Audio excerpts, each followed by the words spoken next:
What have you got to start off with?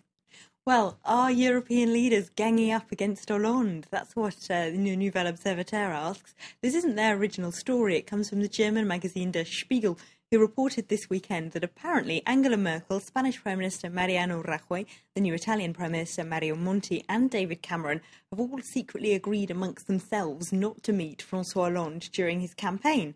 Now, this, for the German, Spanish and Italian leaders, this is apparently because they're worried that he plans to negotiate the European Stability Pact, which they've all just signed, which fixes them all to certain budgetary discipline measures, of course. He wants to renegotiate that, so they're worried that if he's elected, then that would put the whole future of the euro in danger. For David Cameron, of course, he hasn't signed that treaty himself anyway, but he's joining, if you like, this anti-Hollande offensive, according to Der Spiegel, because he wants to show solidarity with Nicolas Sarkozy. And this, of course, illustrates some of the problems that Hollande might have if elected, because he would be virtually the only left-wing leader left in Europe. So this gives a fairly easy door for the right-wing press to push at, just like Les Echos is doing in their editorial, saying, well, look, if he can't work with any of our European counterparts, how can we possibly elect him?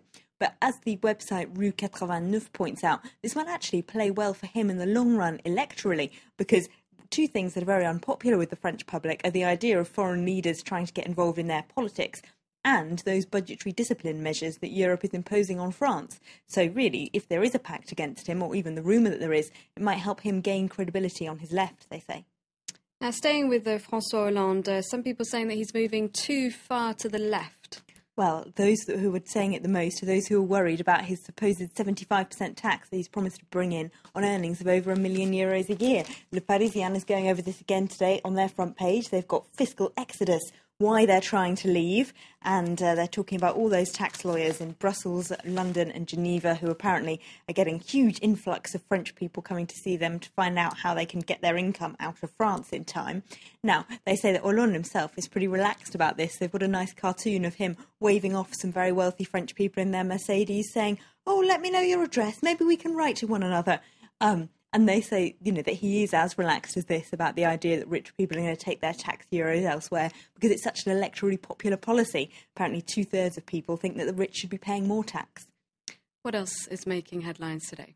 Well, in French politics, Marine Le Pen gave a big meeting in Marseille this weekend, and Le Parisien reports that she restarted, if you like, two controversies, one about zero tolerance over crime. She said that Nicolas Sarkozy had let down the French people on crime, and that she would be the one who really cracks down and makes France a safer place to live. She had a lot to say about how many criminals, at least according to her, are of foreign origin as well. And she also restarted that controversy about halal meat. Remember, she said fairly recently that 100% of all meat sold in Paris was halal.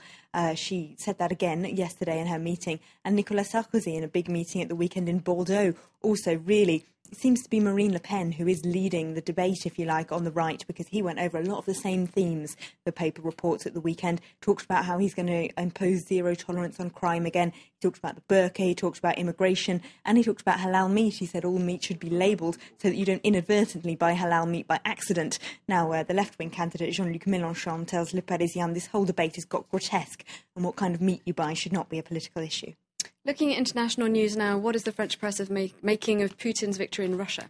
Well, just briefly, Le Figaro has got him on the front page, the great return of Putin to the Kremlin. Now, in their editorial, they say that while he might have won an election, and he might even have won it fair and freely, even if there wasn't any fraud, he's still popular enough, they say, especially in rural areas, that he could probably still win.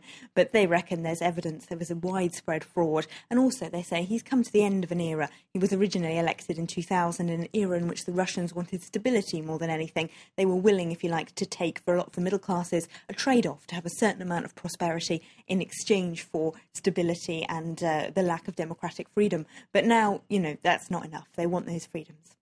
OK, thank you very much, Elena, for taking us through the French newspapers. You're watching Live from Paris. A reminder of our top stories. From president to